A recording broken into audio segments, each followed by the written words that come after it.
Билол Аҳмад тариқи ютуб суол кардааст: беҳтарин амали хуб дар ислом кадом аст? байни он чизе ки имон ва ё ақидаи беҳтар аст ва он чизе ки беҳтарин амал аст, фарқияте вуҷуд дорад. Албатта ки беҳтарин ва муҳимтарин ақида ин тавҳид аст ва бузургтарин гуноҳ ин ширк аст. Пас сараввал ин тавҳид аст. аммо дар бораи амал гӯем, чуноне ки пайғамбар алайҳиссалом гуфтанд, рӯзи қиёмат аввалин чизе ки Аллоҳ аз бандааш мепурсад ин намоз аст. ва боз дар ҳадиси Муслим омадааст ки намоз фарқ байни шахси муъмину кофир намоз аст. гуфтанд, ягона чизе ки мусалмонро аз кофир ҷудо мекунад ин намоз аст. ҳамин тавр муҳимтарин чизе ки аз ҷиҳати амал Аллоҳ аз ту дар рӯзи қиёмат мепурсад ин намоз аст. ва муҳимтарин намоз ин намозҳои панҷвақта мебошад.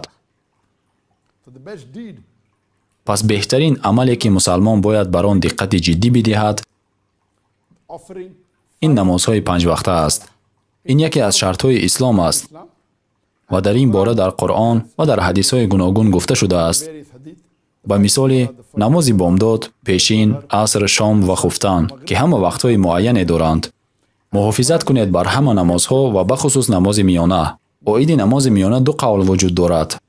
агар оиди рӯз аз нигоҳи ислом гирем, агар он аз мағриб сар шавад, пас намози миёна намози бомдод мешавад. вале агар оиди рӯзи оддӣ бошад ки аз бомдод сар мешавад, пас намози миёна ин намози аср аст. вале ба ҳар ҳол ту бояд ҳамаи ин намозҳоро бихонӣ. ва чуноне ки дар ҷавоби қаблӣ зикр карда гузаштам, хондани намоз бо ҷамоат дар масҷид фарз аст. аксари уламо инро фарз гуфтаанд ва камтарини онҳо инро фарзи кифоя гуфтаанд. имом Заҳабӣ дар Кабоири худ мегӯянд ки агар шахс бе ягон узри шаръӣ намозро бо ҷамоат дар масҷид нагузорад, ин гуноҳи кабира аст ва ӯ инро дар 56-ум қатор зикр кардааст.